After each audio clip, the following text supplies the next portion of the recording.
Hello, my viewers out there. You are on to another session on Health Talks with Dr. Ebukali Ehimembelu. Today, I'll be talking about the prevention of hypertension. Prevention simply means taking action to reduce the incidence of disease or health condition in a population. Kindly follow me as I take you through the journey of various preventive measures of hypertension. The number one preventive measures we are going to look here today is the reduction of salt intake to less than 6 grams daily. I made you to understand that excessive salt intake is one of the risk factors of hypertension.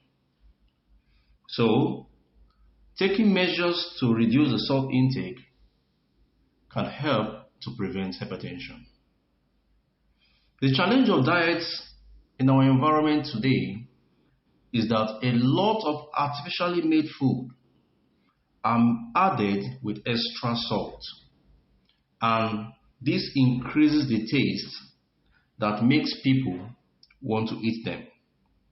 It is the excessive salt that is the problem.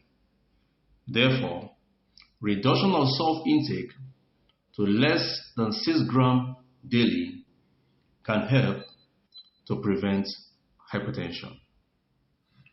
The second preventive measures we are going to look at here is the regular eating of fruits and vegetables.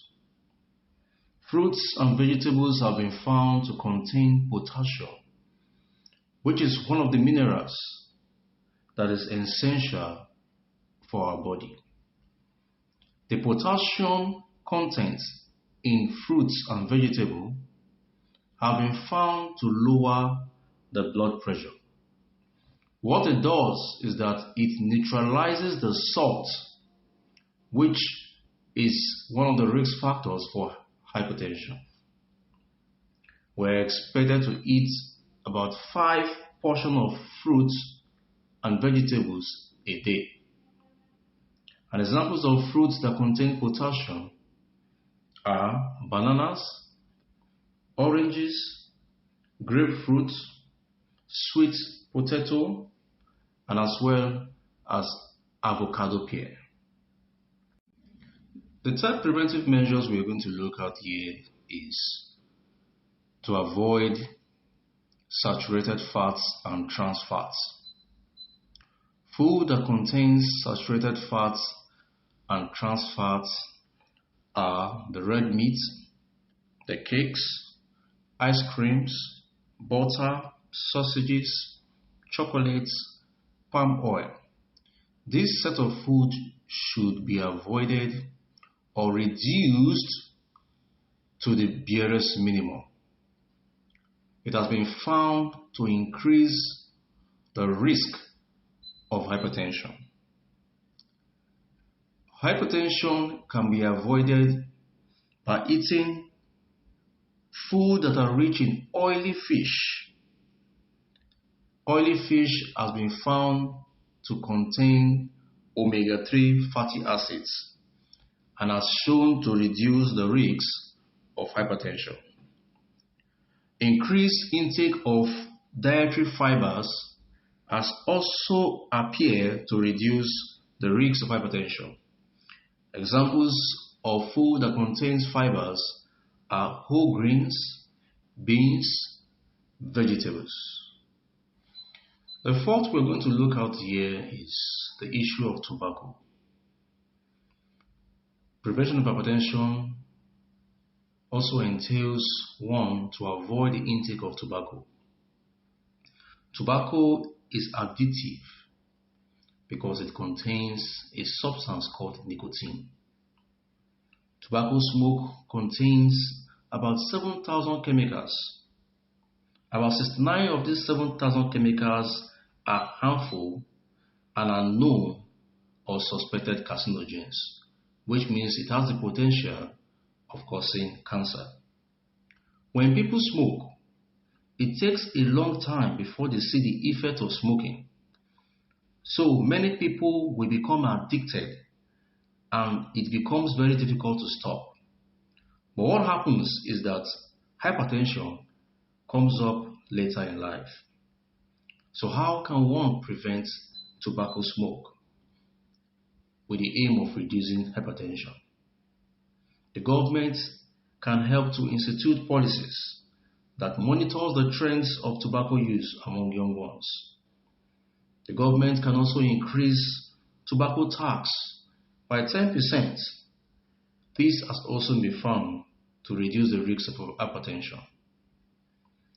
The government should also enforce ban on tobacco advertisements, promotion, and sponsoring. This can also help to reduce the risk of hypertension. The last point we're going to look at here is the reduction of alcohol consumption. Alcohol is a toxic and psychoactive substance with dependence-producing propensity. It is advised that men should drink no more than 3 to 4 units on any one day, and women should drink 2 to 3 units on any one day. The impact of alcohol consumption on hypertension outcome in population is largely determined by two separate but related dimensions of drinking. One, the total volume of alcohol consumed, and two, the pattern of drinking. So how can we prevent the alcohol consumption with the aim of reducing hypertension? It is advised that the government should regulate the marketing of alcohol beverages, to restrict the availability of alcohol, to raise the awareness that alcohol, harmful use of it, is dangerous to health. Another preventive measure is being physically active every day. Physical activities, as defined by the World Health Organization, as any bodily movement produced by skeletal muscles that requires energy expenditure. It shouldn't be confused with exercise, which is a subcategory of physical activity that is planned, structured, repetitive, and aims to improve or maintain one or more components of physical fitness. The recommendations by the WHO for physical activities are as follows. Children and adolescents aged 5 to 17 years should do 60 minutes of moderate to vigorous intensity physical activity daily.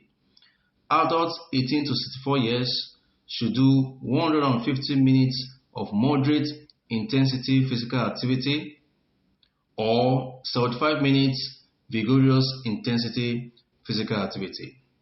With this, the prevention of hypertension can be made possible.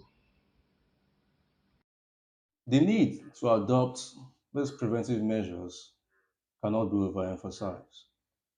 Join us again for another section of Health Talks with Dr. Ebukale Heimen Bello. See you next time.